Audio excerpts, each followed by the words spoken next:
Hey, this is John Carlos, and I'm here with a look at the Marvel Legends series action figure of Black Panther from Captain America: Civil War.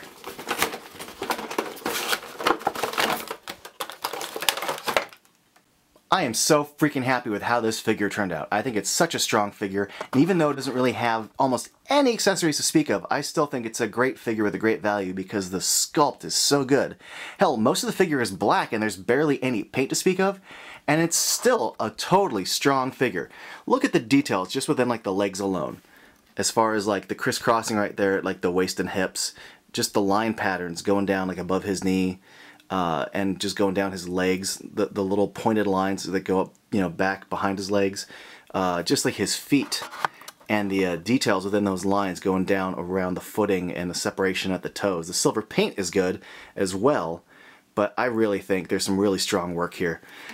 Also, speaking of like his legs, you can see here that the surface, even in the smooth areas, isn't really that smooth. There's a tiny, tiny little texturing going on there above his knee, along his thigh. That little tiny texturing is great. We've had some other figures in the past that are kind of simple in sculpt, but this one has a lot of details within it.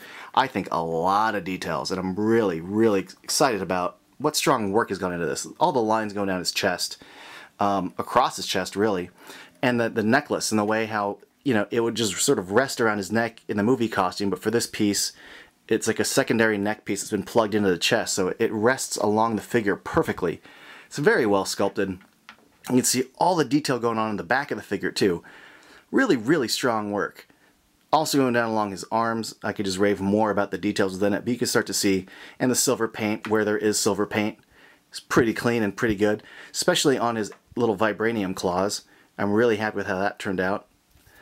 There are no alternate hands or anything to speak of. It's just this and an alternate head, which we'll get to in a moment. But first, let's look at this actual head, because man, that looks good.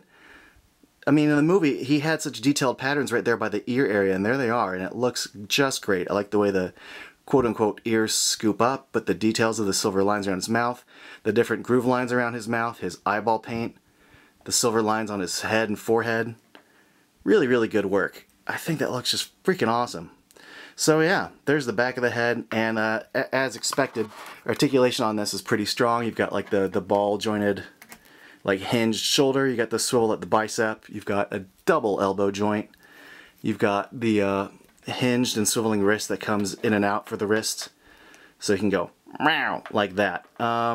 You've got the ball jointed neck at the head, which can also kind of come forward and back a bit. There is a crunch right there at the joint. There is a twist at the waist.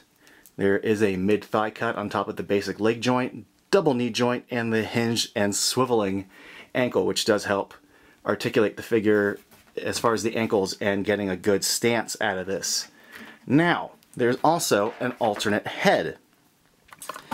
A little, you know, King T'Challa, which isn't that strong. I mean, the sculpt is there. You can kind of see the likeness of Chadwick Boseman there, but the paint on his eyes is a little wonky, but there's a big smear of black paint on his face right there.